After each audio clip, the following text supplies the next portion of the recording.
Okay, welcome back everyone for lecture 8, the final lecture in our series. I just want to say a massive thank you to everyone who's joined so far.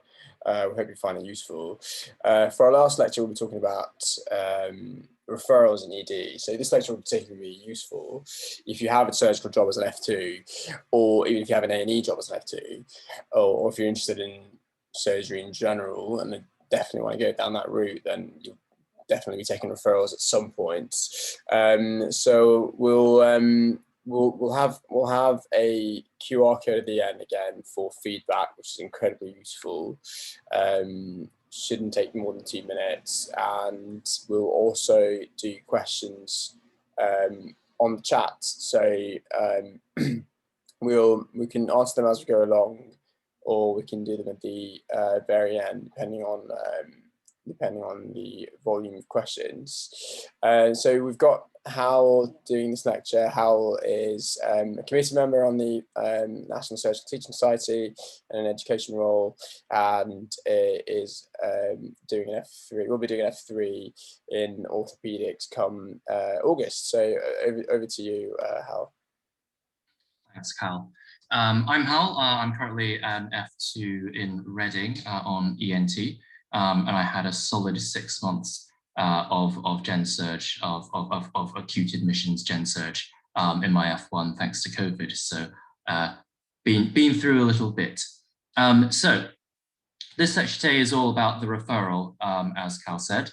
I know that even in my trust, even F1s on gen surge actually carry referral sleep, and they take referrals from GPs and sometimes paramedics out in the community. So if you have a gen surge job, depending on where you go, you might be dropped into this situation. So our objectives today are basically, we'll be using clinical scenarios, but the focus is really on how to deal with referrals from ED, especially when the diagnosis is unclear. And also thinking about how urgent each patient is and prioritizing according to clinical urgency. Before I start with scenarios and the nitty-gritty detail, as a general point, just bear in mind that some diagnoses can have identical clinical presentations, and that actually, they're all common with abdo pain, for example. And actually the most common diagnosis for abdo pain in ED is non-specific abdo pain. Which you never get to the bottom of, but which the patient is safe with. So it won't always be immediately clear to you what's going on, but as long as you can show that you're safe and that you seek help when you're unsure and you're thinking in some way systematically, then you'll be fine. There'll be some coverage of how the individual conditions are managed, insofar as it's relevant for scenarios, but it's really the focus is on how to take referrals, how to triage them, and how to be safe choosing who to admit. Cool. So there are certain things that as a responsible person, you want to make sure you know before your shift, whether that's in the days before or whether you get that information at the start of your shift in handover. And let's have a little bit of a think about this. So if you guys, I want to make this session interactive as much as possible and get you guys thinking. So if you guys go to this URL, b.socrative.com/student, and the room code is there, FU5675. So let me just check that we are live. Yep. So again, the room code for you, FU5675, b.socrative.com/student. And just, it's completely anonymous. Just put down some ideas, put in what you think, things you need to find out to make your life easier. I'll just give it a couple of minutes, and we'll have a look at what people thought.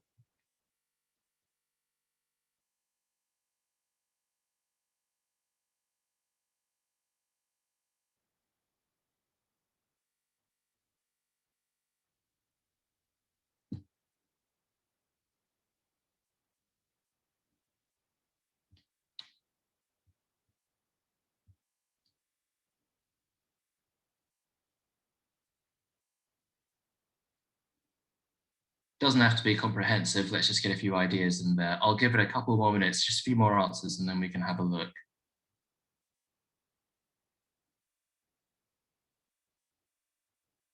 Cool, 10 seconds.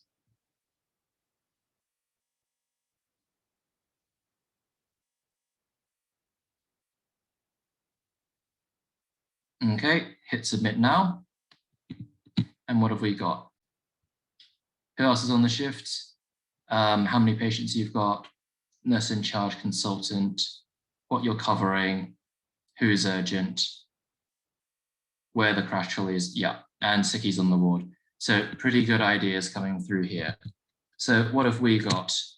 You can basically split this in half. This half here at the bottom are things that you should really be finding out before the day.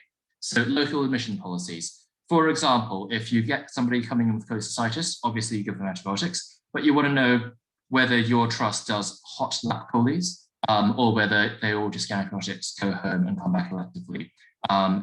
Because that will change, for example, whether you try and get them consented, whether you get the group and save, things like that. In different trusts, pancreatitis might go under the medics if they're recurrent and known to be alcohol related, and everything else, or if you're not sure, comes under the surgeons, or maybe they all just go under the surgeons. Similarly, upper GI bleeds versus lower GI bleeds, things like that. Also, cross cover. Out of hours at night, what tends to happen in a lot of trusts, especially the smaller DGHs, is that you, as the surgeon on call, you cover multiple specialties because the departments aren't big enough to put on their own on-call rota. So if you're covering urology, if you're covering ENT, you should know that ahead of time. Hopefully you've got an induction, but you know, so that you can prepare as much as time allows. And you want to know what kind of presentations you can ambulate and whether there's a clear local pathway in place. For example, at my trust, if somebody comes to ED overnight with what you think on examination is biliary colic, there's a clear policy that if they're safe, they can go home, come back the next morning, first thing in the morning for a dedicated surgical ultrasound slot. So these are the sorts of things that you should find out and be aware of. Then in the top half, these are the things that you need to know at the start of the handover. So you need to know who your seniors are, how to get hold of them, and where they'll be. Also, is your reg just doing the night shift of 12 hours, or are they doing like a 24-hour on call? Because that also changes your threshold a little bit for waking them up in practical terms. What you're covering, whether you're doing wards as well as referrals. And of course, as you guys all said, the sickies on the ward, what do you need to chase for them? What's their escalation plan, and what you need to do for them. Cool. So having set yourself up very well and found out what you need to do, you start your shift and you've been called by ED. There's been a patient waiting to be seen for 3.5 hours and they're about to breach. Before we go any further, before we talk about the actual scenario and the clinical status of the patient, I just want to pause and cover the distinction between accepting and reviewing the patient.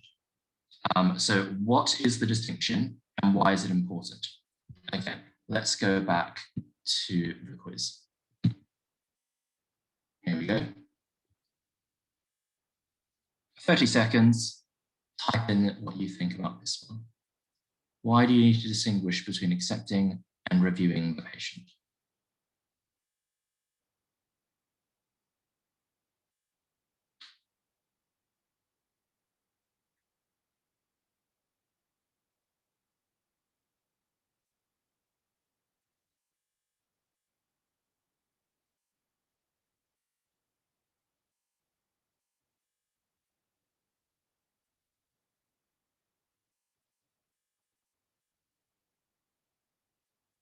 Good, got a few answers coming in.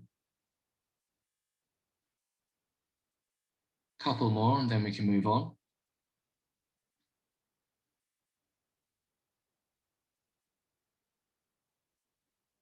Okay, let's have a look at what you said.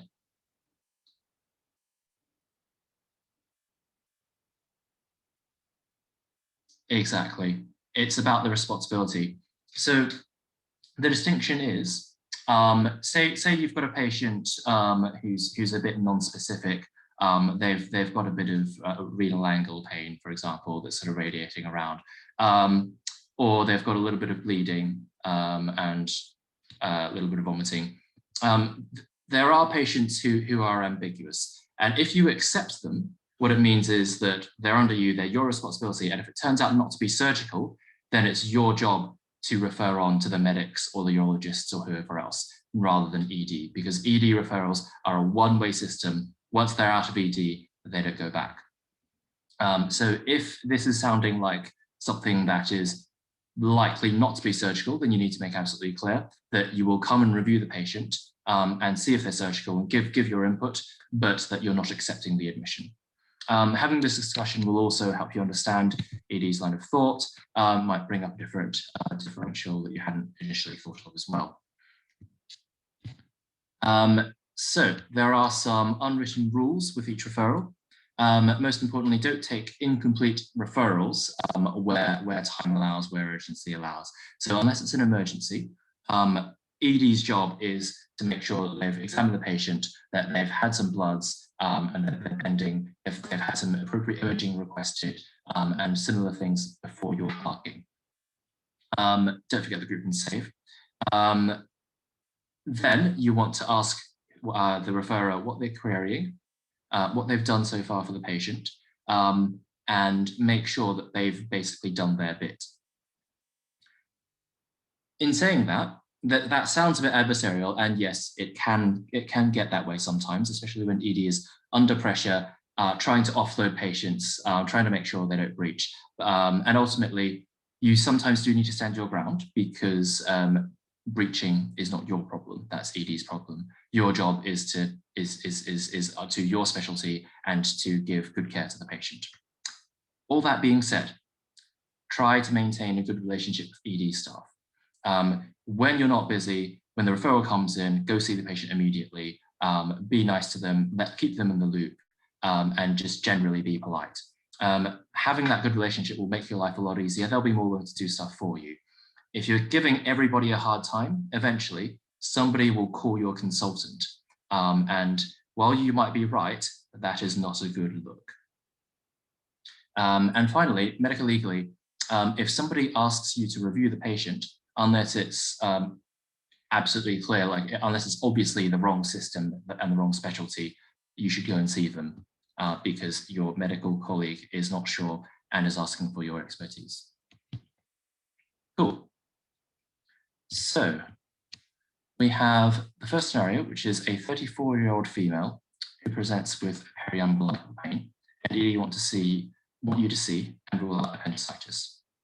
So what else do you need to find out over the phone with that ED doctor? You want to find out the history of presenting complaint, obviously, past medical history, any previous surgery, what they're like on examination, what they've had so far, whether that's in terms of bloods, imaging, IVs, and treatment, what their blood results and obs show, and this will obviously guide the urgency.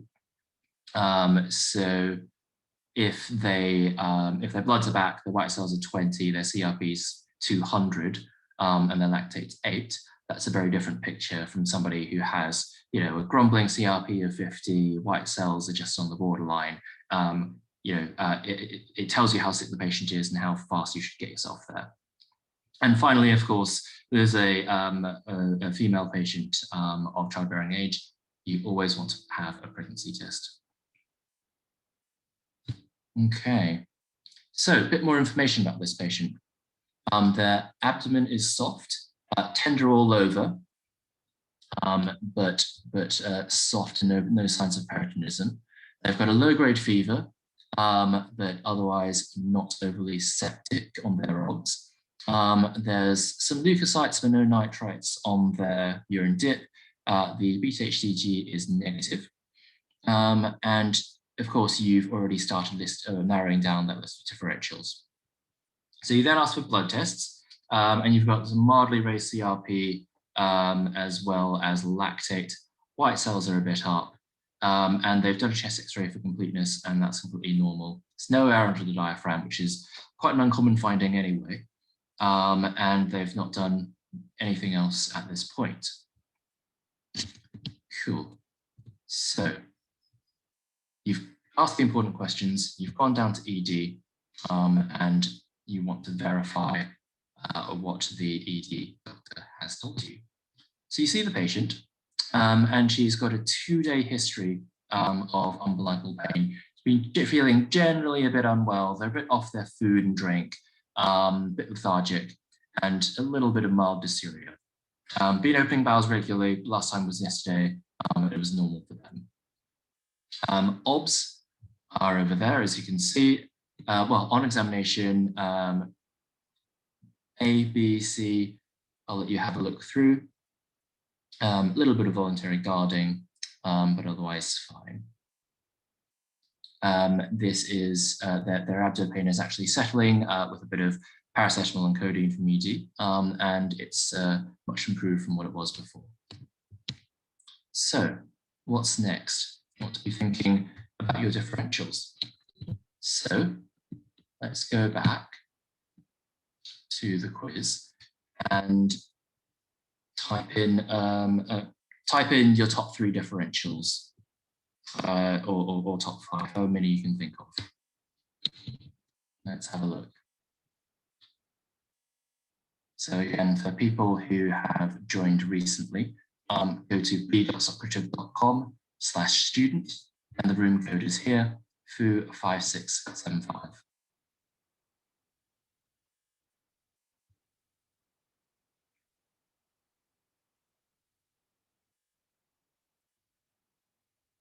Let's get a few of these differentials up and then we'll have a look.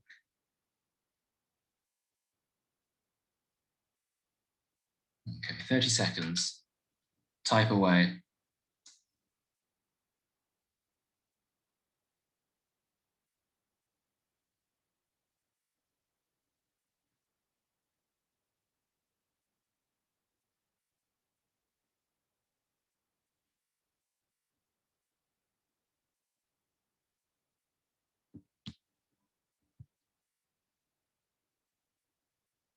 Five seconds. Okay, let's have a look at what you've come up with. Constipation, pregnancy, pancreatitis, hernia, IBD, IBS, AAA, esophagitis. Exactly. So this is a vague presentation. There's nothing bummed or there's nothing particularly that's narrowing you towards a single system, and so your differential is pretty wide. And abdomen pain in general has a very wide differential. It's one of the top 3 reasons that people come to ED, and so you need to be familiar with it and you need to be able to categorize. So you can split it into the organ systems. It could be vascular, so like the AAAs you were talking about, could be a medical issue. So your IBDs and IBSs could be gynecological, could be urological, and it could be properly GI. So as we were saying, this actually comes back to what we were saying earlier, that because abdomen pain is quite vague, and non-specific abdomen pain is one of the most common, I guess, conclusions or things people are discharged with. You don't necessarily need to come up with the definitive diagnosis, especially as the junior on call. That's not your job. So if nothing is standing out in the presentation and you don't have a diagnosis, then you switch to the other mode of thinking, where you think, what are the dangerous things? What have I ruled out? And therefore, is this patient safe? Okay. So say you're on the night shift with this patient, you've got to decide whether you admit them and what you do with them. At this point, if you're feeling unsure, I would speak to your registrar. And the other thing is how you speak to them. Let's say your registrar is at home, but available by phone.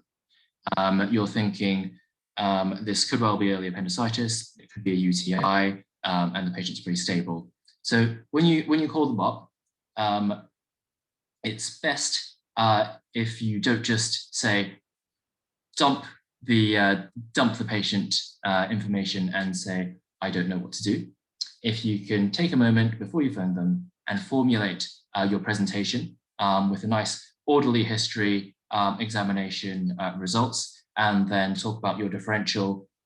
You say, oh, they've got two days of periumbilical pain, mildly inflamed, mildly raised inflammatory markers, low-grade fever.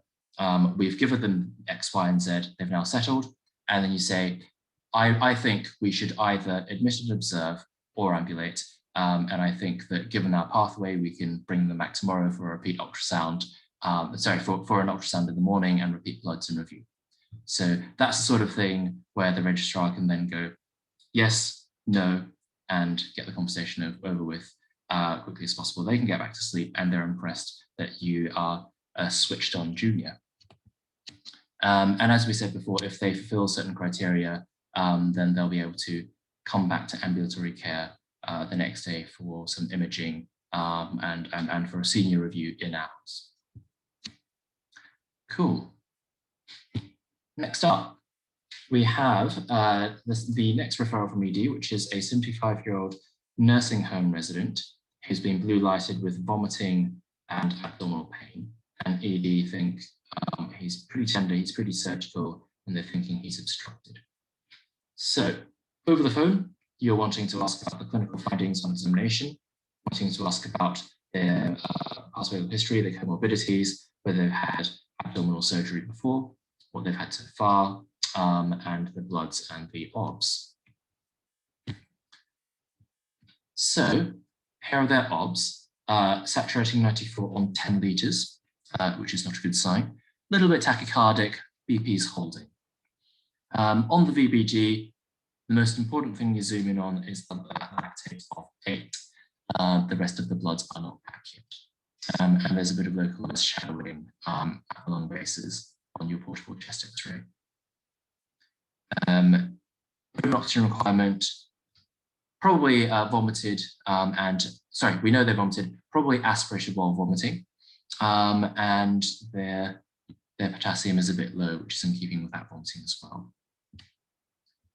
So what does all that tell you? You're thinking this is a pretty unwell patient.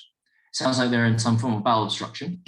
A&E should have done the basics for you, so, especially like giving them fluid resus, but they don't always do everything. So make sure you tell them explicitly that the patient needs to get a Rouse tube in to decompress the GI system, to make sure they've got generous IV fluids running, and they've had pain relief, antiemetics, antibiotics, and that they are catheterized.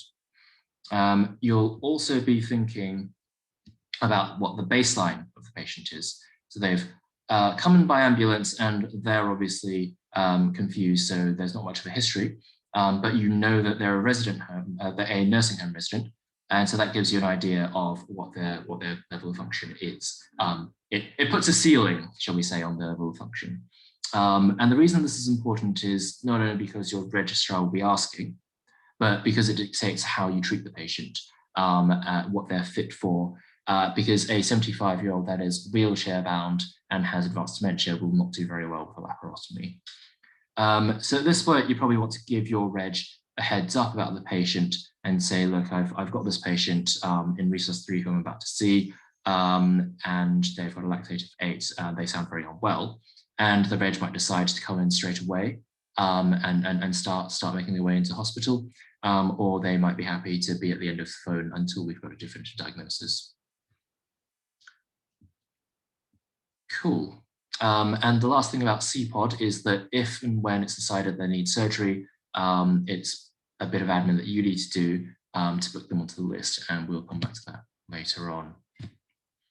So you go down there, you want to take a history. The patient is confused and delirious and not able to give you anything at all.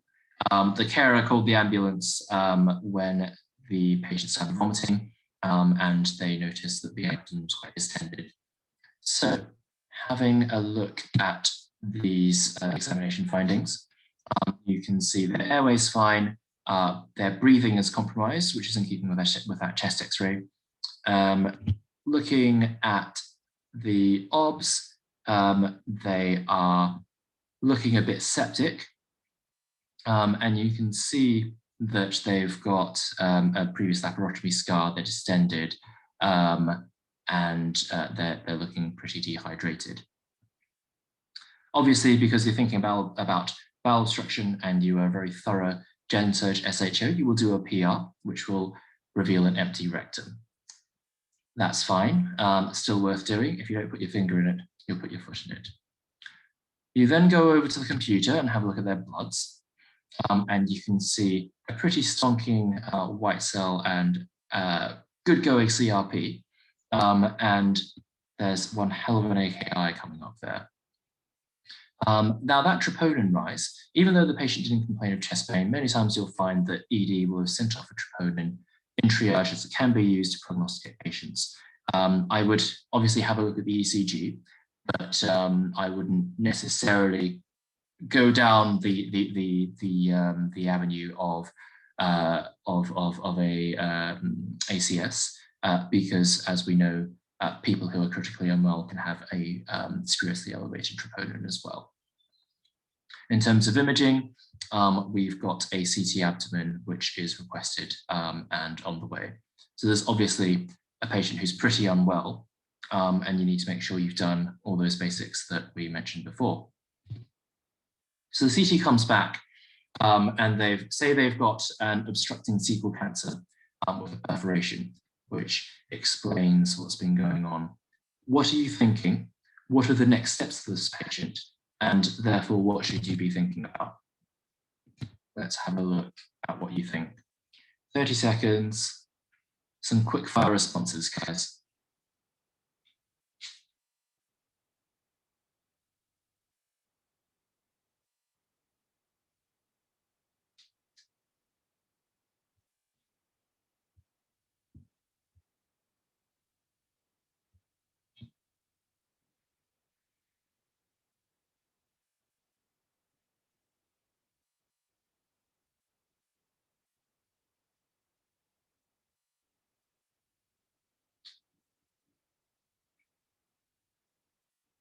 Okay, let's have a look. Call your reg, antibiotics, DNAR, surgery, urgent laparotomy, CPOD admission. Yeah, so you are entirely correct. So antibiotics, decompression, NG tube. So those are the basics that you have to do. You obviously have to alert your senior colleague and escalate this up the chain. And then the next thing is theatre. Now, this is where you want to have a look at the big picture and step back a little bit. Obviously, your reg will be making the decision, but you need to have an idea of where your reg is going to go. Because if you think about this patient in a nursing home with dementia, first you have a look and check, do they have a DNAR? Do they have a treatment escalation plan? Have they already said, I don't want any life-saving treatment? So that's the first thing. Then you're thinking, what is their baseline? And what are they likely to survive an operation or be fit for one? Therefore, whether you want to actually be preparing them for theatre. So they are a nursing home resident, say they're wheelchair bound and they have quite advanced Alzheimer's dementia. So those are not good signs. Surgeons will often use a validated scoring system like the PPOSM score, which is something that you should be able to get as a calculation on the internet if you search something like PPOSM or NELA mortality. And so while your reg is on their way in, the useful thing you could be doing is to put the patient's parameters in and calculate their mortality morbidity with this proposed surgery. So in this case, which is a real life case, the decision was made when the reg and the consultant arrived that the patient was not appropriate for an operation, that they would certainly die if they had one, and that the best thing to do for them was to palliate them. And in this case, it then becomes your job to refer the patient to the medics or the palliative care team for some appropriate management of that situation. Okay, so next scenario. We have a 47-year-old female who presents with a right upper quadrant pain, and ED want you to see Proechocystitis. So with right upper quadrant pain and with gallstones, you've got three things in mind. You've got biliary colic, you've got cholecystitis and cholangitis. You need to think about the different presentations, the different bloods, and that escalating level of risk and mortality and morbidity with these different conditions. So you're familiar with the spinal, don't need to repeat it. Find out all the usual information from ED. having a bit more of a think about this patient. She's female, she's in her 40s, and she's therefore got some risk factors already for gallstones. And so with that right upper quadrant pain, it is an entirely plausible, entirely likely diagnosis. So thinking about this while you're on the phone, her obs are stable with a mild to moderate temperature, and these are her bloods. So she's definitely got an infection of some sort. With an amylase of 40, she's not likely to have any kind of pancreatitis, and that ALP is something that you should that your ears should be perking up about. So, what are your differentials for this patient? Again, quick fire, 30 seconds.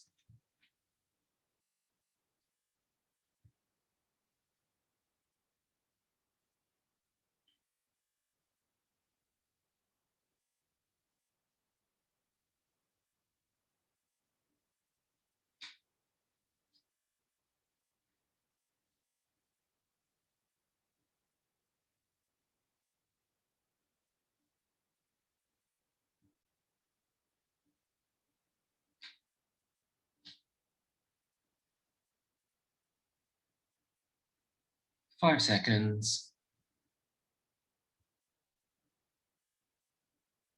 And let's have a look.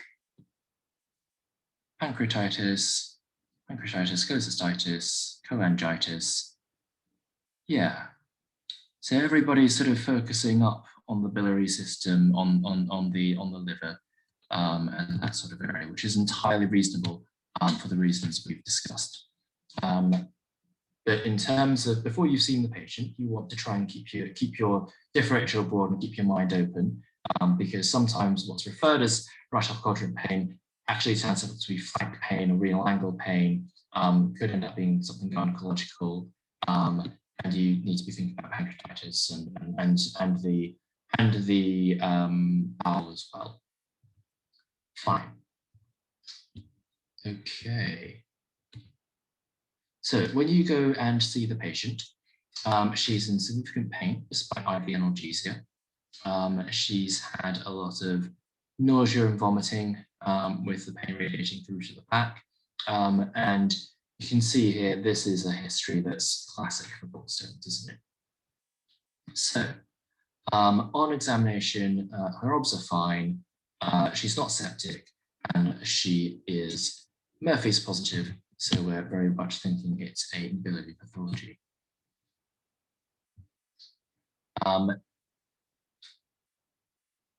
this point, because the patient isn't particularly unwell, so even actually thinking back to when you've taken the referral, patient whose obs are stable, they're in pain, but that's something that ED can manage while you get there. They're not overly unwell, and they're not septic. So it's not something you need to rush out of theatre for. It's certainly not something that you leave the side of that patient with a lactate of 8 for.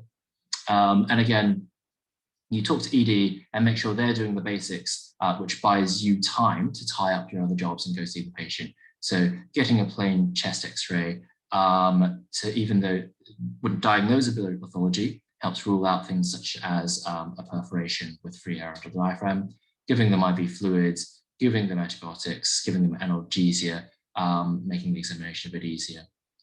And because this patient isn't terribly unwell, I would definitely go see them first before talking to my seniors. Okay. So how would it be different if this is the picture that you got over the phone? So respiratory system is fine, but they are tachycardic and a little bit hypotensive, so not as stable as the last patient. They are very much febrile and visibly jaundiced, and you've got these bloods here. So inflammatory markers very much raised, and this time they've got a raised bilirubin of 78. So when you have a think about this one, this is clearly, well, this is classic for an acute ascending cholangitis. You can see the bilirubin tells you that they've got a stone obstructing the biliary system, which has then gotten infected, and their obs tell you they're septic, and this is confirmed by the stonking inflammatory markers. So in some hospitals, this would actually come under the medics because it's the gastroenterologist who do the ERCPs. So this goes back to knowing what your local policies are. In terms of managing this patient, what would be your next steps?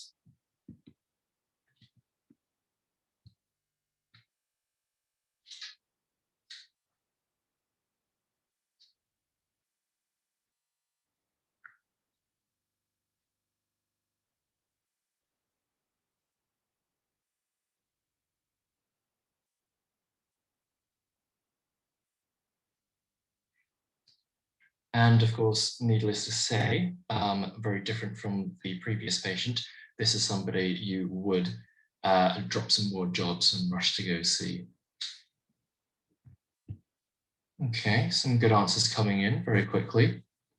Give you a little bit longer.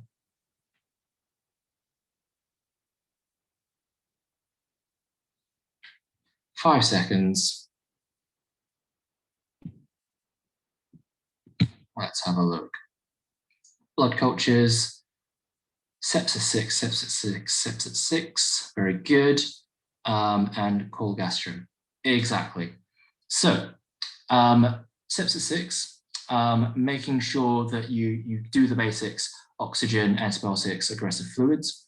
And you would also be thinking about having an early discussion with HDU or ICU as appropriate in your trust. ERCP is the definitive management, the ERCP is the next step here. And you would be talking to gastro about that. They've got an obstructing stone that's causing all the problems. And in this case, you need an urgent decompression. If you end up talking to gastro and they tell you that they're unavailable, they can't do it in the next day, and meanwhile the patient's unwell, then you'd be thinking about decompressing the biliary system from the other end, and therefore talking to IR about drainage percutaneously, so something like a PTC. Okay. And our final scenario, a 76-year-old lady with a fall and a suspected NOF, also stage 3 AKI, heart failure, CAP, and a traumatized. So apart from all the usual things that you need to find out from the referrer, the thing that's different in this case is, why did they fall? There's a massive differential of things that can make elderly people fall, whether that's cardiac, whether that's simple vasovagal, whether they've had something more serious vascularly, or any of these things that you can see here.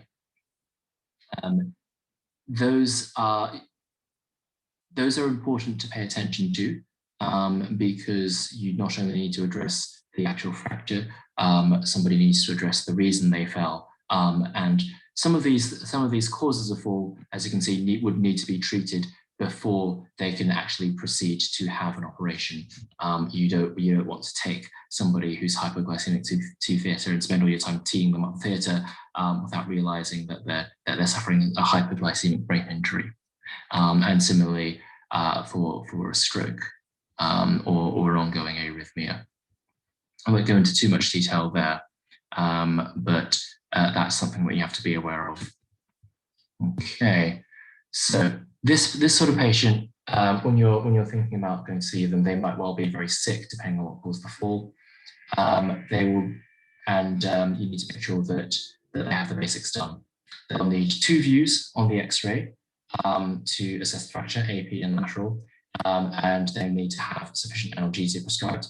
For a NOF, ED will often do a fascia iliaca block, which, if you've not come across it, is an injection of local anesthetic into the compartment in the groin where the femoral nerve and the cutaneous nerve run.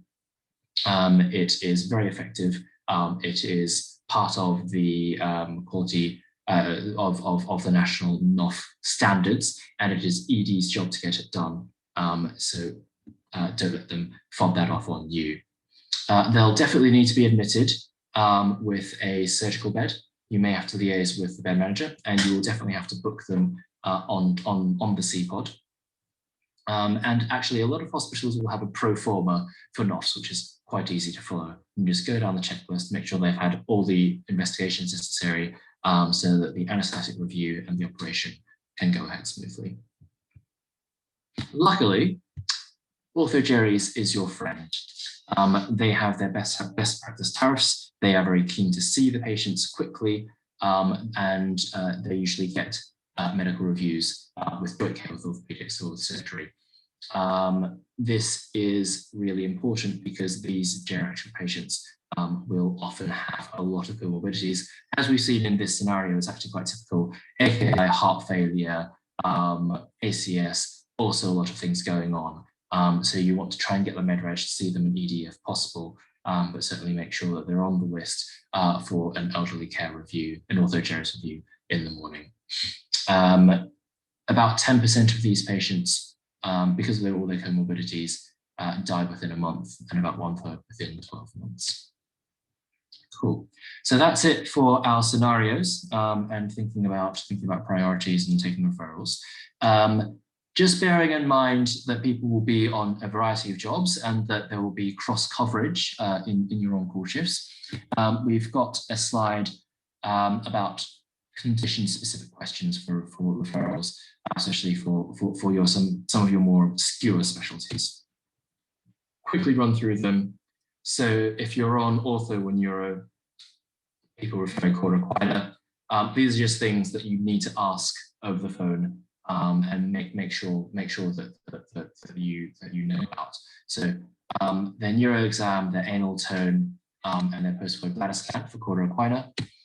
If you're being referred an epistaxis, you want to know whether they're on any anticoagulation, whether it's stopped or ongoing, whether it's one side or both sides, and whether it's come from the mouth first or anteriorly first, because that will dictate whether it's actually accessible for you to treat, and whether they've had adequate first aid measures. If you're being referred to query torsion, then you need to be thinking about when the pain started and therefore how acute this all is and how urgent it is. If you're being referred a bowel obstruction, you want to know about the PR findings, and you want to know whether they've had any surgery before, because that will tell you what's likely to be causing it, whether it's a recurrence of the previous condition or whether it's adhesions. And just remember that when you're talking about a previous abdominal surgery, it's not just gen surg, it could be gynae, it could even be urological if they've had a prostatectomy, for example. Hand infections on orthoplastics. You want to know about their hand posture, whether they've got pain on passive extension, whether they've got a fusiform swelling and tenderness along the tendon sheath, all of which would indicate an infection tracking along that sheath, which needs a very urgent surgical washout. If you're being referred a burn, then you want to be thinking about how severe the burns are, the partial thickness, full thickness. You want to think about what area is being burnt, and therefore whether you start fluids and how you calculate that, and whether they merit a discussion with the burn center or even transfer there. You want to think about carboxyhemoglobin, so CO poisoning and the risk factors for that, and you want to see whether they've got any burn marks on their face, which would indicate a high risk for inhalation burns and therefore a need for early intubation. And finally, if you're thinking about an ischemic limb, you want to know the cap refill, the neurovascular status, when it started, and you want to ask about the 6 Ps to think about whether they've got a compartment syndrome. If they've got an ischemic limb and it's been more than 6 hours, even if they don't have compartment syndrome, what these surgeons will do quite a lot of the time is that they will revascularize the limb and at the same time do a prophylactic fasciotomy because there is a high risk of developing compartment syndrome in this situation. Cool. So in conclusion, we've talked about a few scenarios. We've talked about prioritization. Some takeaways: don't let your experience come across as rudeness to ED. If you don't know whether a patient needs to come in under your specialty, just say so and talk to your reg. Be aware, be humble, be aware that the ED regs, the ED consultants are very good at their job a lot of the time, and that a lot of them will know a lot more than you, and that they can do a lot of things that perhaps you can't. So for example, a lot of simple fracture dislocations will be reduced before you even see the patient. You will be a bit, you will struggle and flounder a little bit at the start, and that's okay. But experience and getting it wrong and being told off will mean that eventually you know exactly what every specialty wants to know about their patients. Remember that you do have, in some sense, a gatekeeping role for your specialty, but if you are rude, if you are obstructive, somebody will eventually call your consultant, and that's not good. And finally, make sure the referrals that you are receiving are reasonable and are complete, and that ED have done what they need to do. There's a lot of ED SHOs who are less experienced, who might let things slip. And also there are a lot of them referring, but only one of you accepting. So you might need to stagger them out by time and make sure that they help you as much as their role dictates that they should. Thank you very much for listening, guys. Brilliant. Thank you so much, Howell, for that. Those were some very real life scenarios, and anyone who's been on a Safe and Safe will know that most things aren't bar and door coming in. So so there's a bit of complexity there with all the cases, and that will be the case all the time. But like you said, Howell, as long as you show that you're safe and you've safety netted and you've asked for help and you've documented that you've escalated, then you should be fine. So we'll take questions on the chat function. So I'll read them out to you, Howell. And this is something you touched on earlier. Can a trop be raised in bowel obstruction anyway? Can a trop be raised in bowel obstruction? Essentially, trops can be non-specific.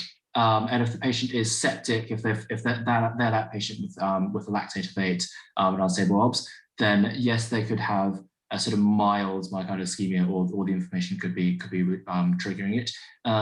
If you're worried, I would definitely get an ECG. And if you're worried at all, then call the med-reg or call the cardiologist. Ultimately, a trop of 120 is probably not going to be a proper full-on ACS. They'll give you trops of 800, 900, 1,000. It'll be a lot more alarming.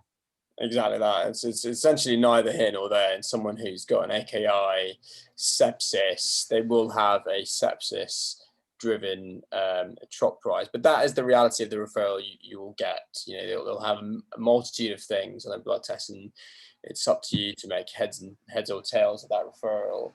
And if you think they're a very medical patient, they're a very comorbid patient, ask for a medical review. Simple as. So yeah, thanks for that. And then we've got a question here that says, surely the ED doctor will most likely know what to do compared to F1 surgical on call. What do you think? So, I mean, yes, the ED doctors, especially if they're ED consultants, they are pretty on top of it. But you would be surprised at what sorts. So obviously, if you're stuck, they're a good person to ask for help. Very definitely, and they're really good at knowing what patients are sick and what we need to do to keep them alive. That said, you'd be surprised at some of the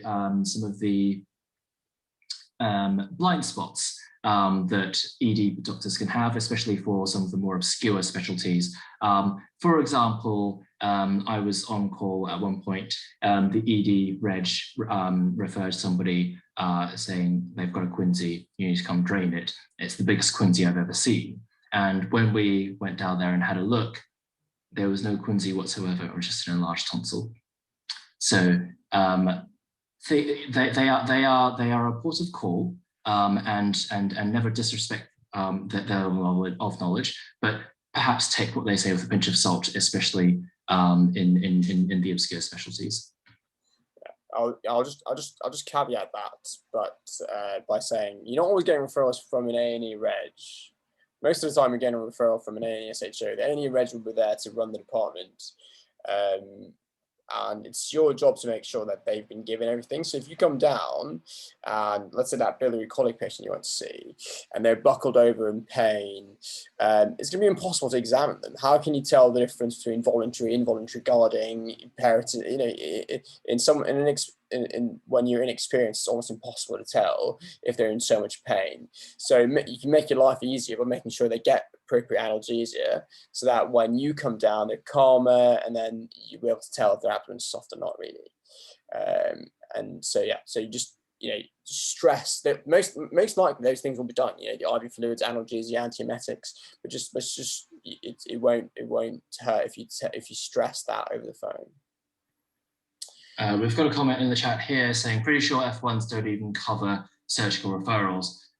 If that's the case, kudos to you, that you've been lucky. As an F1, I've known times when my SHOs had to go help in theatre, and I've been handed the referral sweep. And in this trust where I'm an F2 at the moment, the F1s it's their job to take the referrals coming from out of hospital, so from the paramedics and the GPs. So it does just depend from trust to trust. Also, you'll most likely have an A&E job as an F2, so lots of the info here also applies when you are giving a referral. So yeah, I think we'll leave it there. Thank you so much, Howell, and guys.